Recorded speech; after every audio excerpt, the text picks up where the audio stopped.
Welcome home Pedias, ketemu lagi dengan Kanidia. Kanidia balik lagi di section bebas belajar bareng Pedias. Dan kali ini kita bakal bahas materi mikro untuk materi pasar. Langsung aja kita mulai.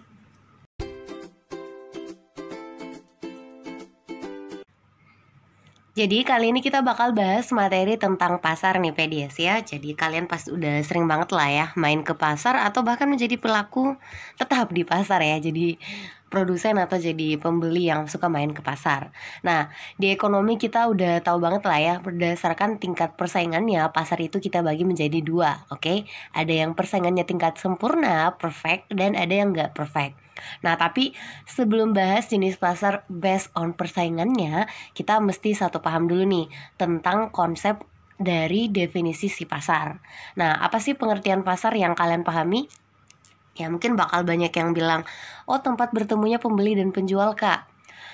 Pengertian itu bisa dibilang udah pengertian yang kurang tepat lagi ya. Itu mungkin pengertian yang benar di waktu-waktu yang sudah sangat lama. Nah kalau versi yang kekinian, pengertian pasar itu nggak harus mengatakan harus bertemu pembeli dan penjual. Misalnya kayak sekarang ya, di tahun 2020 ini kita udah kayak akrab banget dengan online shopping.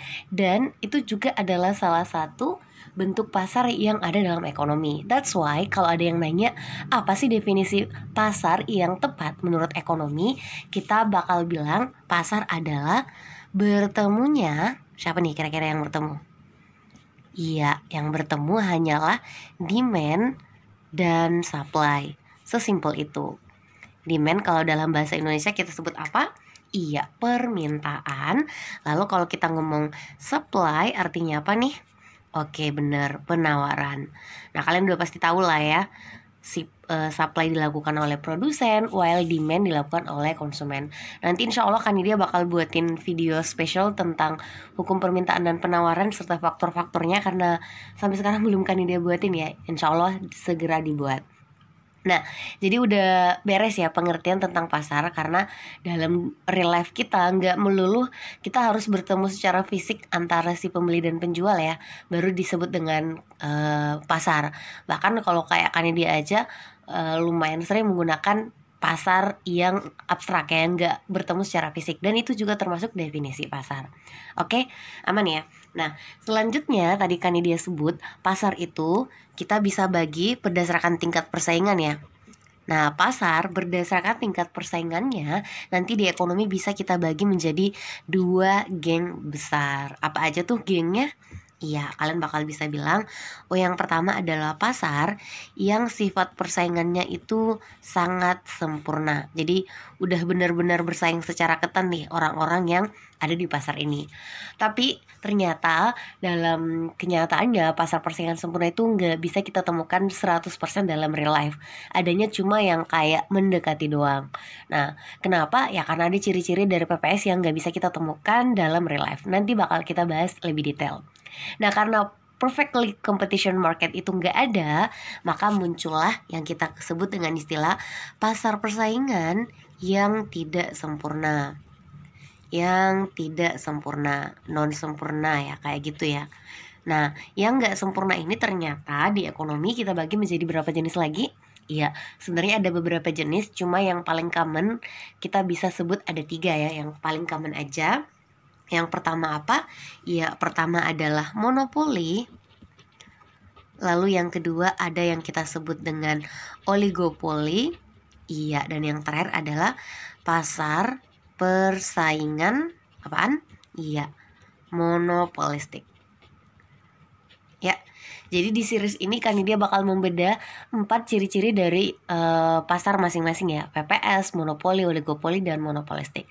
Tapi kabar gembiranya adalah Kanidia sebenarnya udah buat kurva untuk 4 jenis pasar ini, baik itu untuk jangka pendek ataupun jangka panjang. Jadi kalau kalian kepo tentang kurva-kurva yang dimiliki oleh 4 pasar ini, nanti kalian bisa tonton, ntar linknya akan disimpan di description box. Khusus di series ini kita bakal membedah mereka dari sisi ciri-ciri ya. Kita mengenal mereka apa sih karakteristiknya, sehingga suatu pasar itu disebut sebagai oh ini pasar ini, oh ini pasar oligopoli atau yang mana. Nah tapi sebelum lanjut kan ini juga harus memastikan kalian udah satu paham ya. Pasar yang dimaksud ini itu memang bertemunya pembeli dan penjual, tapi untuk satu jenis barang ya. Jadi kalau misalnya kan dia sebut misalnya adalah pasar motor, maka kalian harus membayangkan semua penjual dan semua pembeli yang melakukan kegiatan transaksi jual beli motor. Jadi kita nggak membatasi ini harus di suatu tempat aja atau di suatu lokasi gitu ya, suatu daerah, enggak.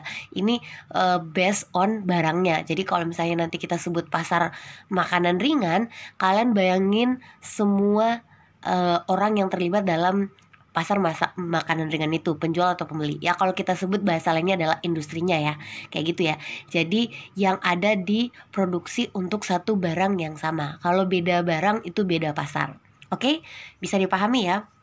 Nah, untuk series pertama kita akan membedah secara detail ciri-ciri dari perfectly competitive market, atau dalam bahasa Indonesia kita sebutnya pasar persaingan sempurna. Oke.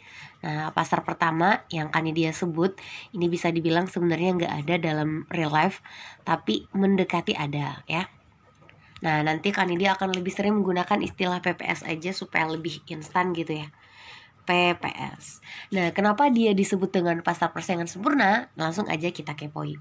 Jadi tadi kan yang disebut kita bakal membahas lebih detail tentang ciri-ciri atau karakteristik dari masing-masing pasar, biar bisa kita notice, oh kalau misalnya kalian masuk ke industri misalnya tempe, perusahaan tempe itu masuk industri apa sih, pasar apa? Nah, nanti kita bisa langsung bahas. Yang pertama kita mau bahas ciri-cirinya dari yang paling pertama dulu nih, adalah dari sisi jumlah perusahaan. Nah, nama-namanya juga adalah pasar yang bersaing secara sempurna. Harusnya jumlah perusahaan yang ada dalam industri ini kira-kira banyak apa sedikit nih harusnya?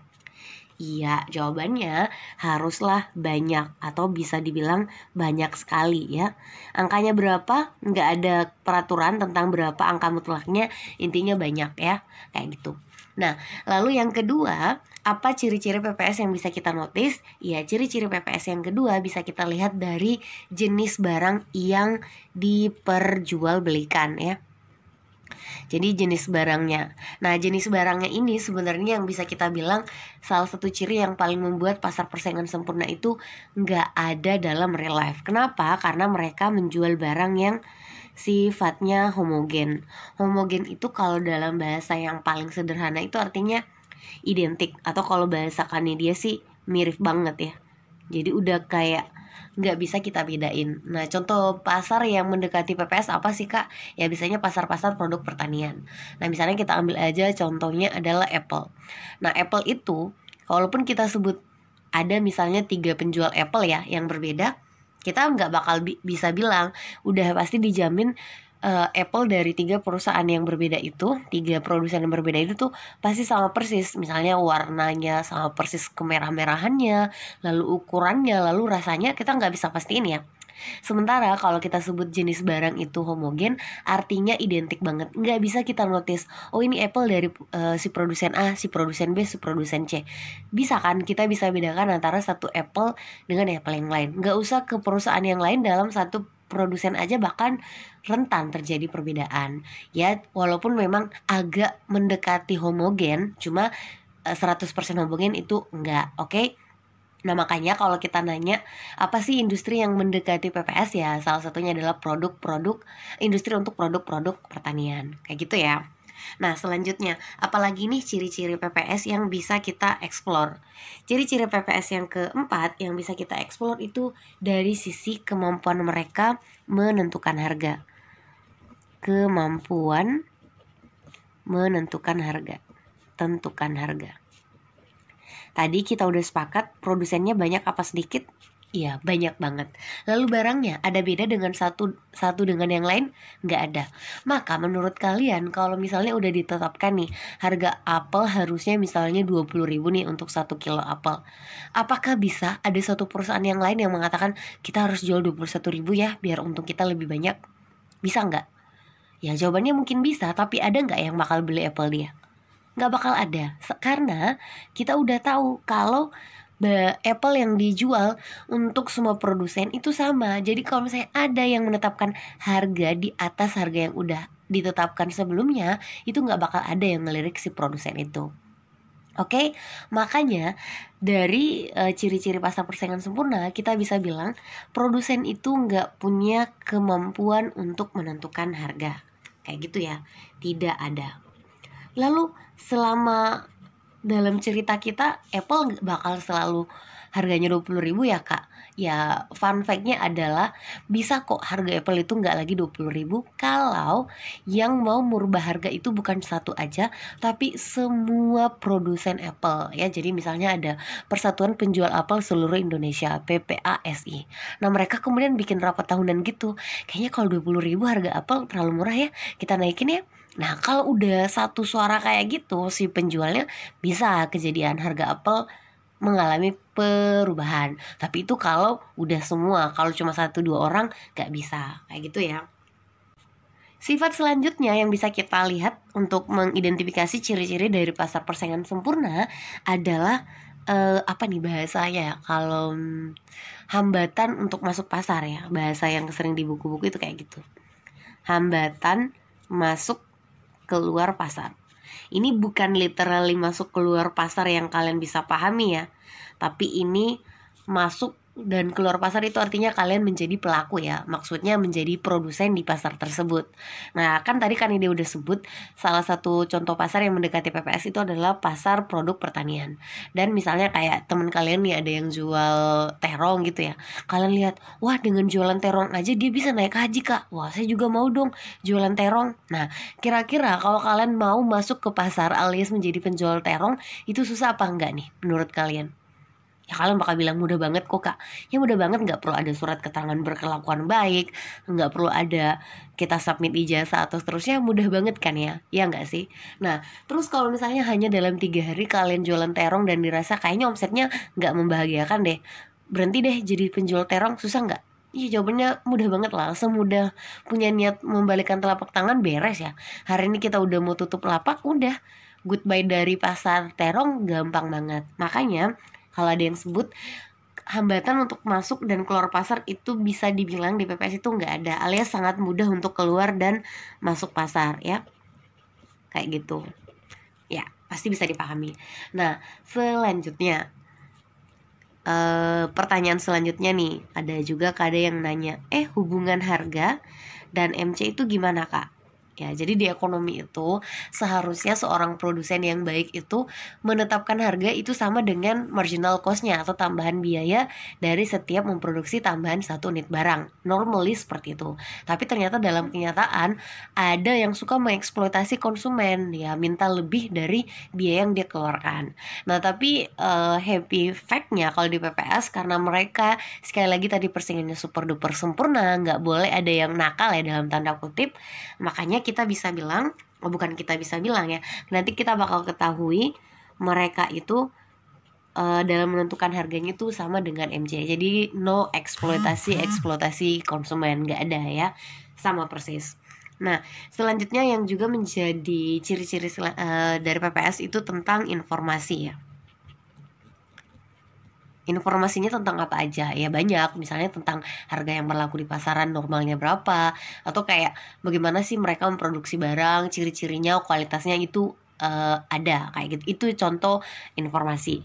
Nah di PPS karena namanya persaingan sempurna dan karena penjualnya terlalu banyak, ternyata di sini itu informasinya bener-bener apa ya, tersampaikan dengan baik. Jadi istilahnya itu kalau di ekonomi symmetric information ya. Jadi dia informasinya tersebar dengan baik. Apa ya bahasanya ya?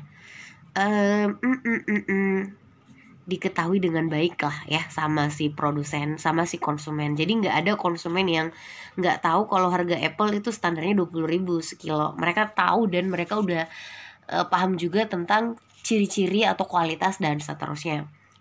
Nah selanjutnya apalagi nih ciri-ciri yang bisa kita gali dari si PPS itu dari bentuk kurva demand-nya. Nah kebenaran kan dia sebenarnya udah buat kurva demand untuk bukan kurva demand aja sih, untuk kurva yang dimiliki oleh PPS. Nah untuk kurva demand sendiri bagi si pasar persaingan sempurna, secara umum kita bagi menjadi 2 kelompok ya. 2 kelompok. Yang pertama untuk individu, dan yang kedua untuk pasar. Maksudnya apa Kak? Kalau individu itu artinya satu perusahaan, ini satu perusahaan. Tapi kalau yang pasar itu artinya semua perusahaan. Yang kayak tadi kan dia sebut, Persatuan Penjual Apel Seluruh Indonesia. Nah itu nanti bakal punya kurva demand yang berbeda. Kalau dia berbentuk individu, nanti model kurva permintaannya itu jadi kayak horizontal gitu, lurus dan horizontal. Ya. Nanti kalau kalian kepo boleh lihat video Kanidia tentang kurva yang dimiliki oleh PPS. While kalau dia pasar, dia itu udah kayak kurva demand pada umumnya, dia tuh kurvanya turun ya, dari kiri atas ke kanan bawah, kayak gitu. Next, ciri-ciri selanjutnya yang bisa kita gali dari pasar persaingan sempurna, yang poin ke-8 itu, mereka kalau jangka pendek itu bakal merasakan apa sih Kak? Ya, tadi kan dia sebut ada contoh, tadi teman saya Kak jualan terong bisa naik haji gara-gara jual terong aja. Nah, itu adalah salah satu hal yang mungkin terjadi kalau kita ngomong PPS dalam jangka pendek.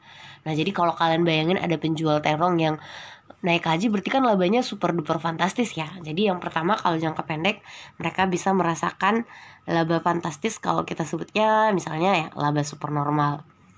Nah tapi kan normalnya kalau misalnya udah ada yang sampai naik haji gara-gara jualan terong, orang bakal semangat gak sih jual terong? Bakal semangat. Akhirnya jumlah produsen terong menjadi semakin banyak. Nah karena produsen sudah semakin banyak, pasti laba yang dirasakan akan semakin berkurang. Nanti bisa merasakan sisa laba normal aja. Nah tapi kalau misalnya semakin banyak lagi nih yang gabung menjadi penjual terong, pasti bakal terjadi kemungkinan yang dinamakan rugi, karena mungkin bahkan produsennya udah lebih banyak daripada si konsumen, kayak gitu. Makanya dalam jangka pendek pasar persaingan sempurna bisa mengalami 3 kondisi hal yang berbeda: super normal, normal, ataupun rugi. Jadi kalian gak boleh bilang oh PPS gak bakal pernah merasakan laba super normal Kak. Pernah kok, tapi cuma dalam jangka pendek aja, jangka panjang enggak. Nah kalau jangka panjang gimana Kak? Nah tadi kalau kita lanjutin cerita kita, akhirnya kalau misalnya terjadi skenario rugi, keluar lagi lah si orang-orang yang gak bisa bertahan dengan cobaan, akhirnya keluar kayak gitu. Pokoknya keluar masuk. Dalam jangka panjang hanya akan ada orang-orang yang istilahnya udah lulus dari seleksi alam. Dan karena jumlahnya juga gak banyak-banyak amat, tapi gak sedikit-sedikit amat, kan jumlah produsennya banyak ya. Nah akhirnya kita kalau di ekonomi bisa bilang dalam jangka panjang seorang produsen dalam pasar persaingan sempurna itu hanya akan merasakan satu kondisi aja, laba normal aja. Laba normal bukan berarti rugi ya, itu berbeda. Oke, ciri ke-10 yang bisa kita ceritakan tentang pasar persaingan sempurna itu kalau misalnya ada yang nanya tentang ketergantungannya dengan perusahaan lain ya. Misalnya kayak penjual apel, apakah dia sangat tergantung dengan penjual apel yang lain? Ya jawabannya karena ini persaingannya sangat sempurna, justru mereka nggak ada ini ya. Kalau bisa nggak ada saingan malah ya tambah happy ya. Jadi nggak ada ketergantungannya. Nah selanjutnya pertanyaan terakhir nih, lalu apa contohnya? Ya sekali lagi tadi kan dia sebut dalam real life tidak ada yang 100% ya. Tidak ada yang 100% PPS, tidak ada yang 100% PPS, tapi yang mendekati contohnya produk pertanian ya. Yang mendekati misalnya apa ya, produksi tempe. Tempe kan pakai pabrikan ya, dan itu kalau misalnya di pabrikan ya lumayan lah ciri-cirinya atau kualifikasinya, spesifikasinya lumayan mirip, walaupun bisa dibilang adalah kurang-kurangnya, berbeda dengan satu produk dengan produk yang lain. Kayak gitu ya, Kanidia rasa udah beres untuk penjelasan ciri-ciri atau karakteristik dari perfectly competitive market, pasar persaingan sempurna. Nanti kita bakal lanjut lagi di 3 pasar yang lain. Jadi kalau kalian senang dengan video ini, subscribe, dinyalakan loncengnya, dan di-share sebanyak-banyaknya ke teman kalian biar Kanidia bisa terus semangat nguploadin video. Sehat selalu PDS, jangan lupa bersyukur. Alhamdulillah. Sampai jumpa di video Kanidia yang lain. Assalamualaikum.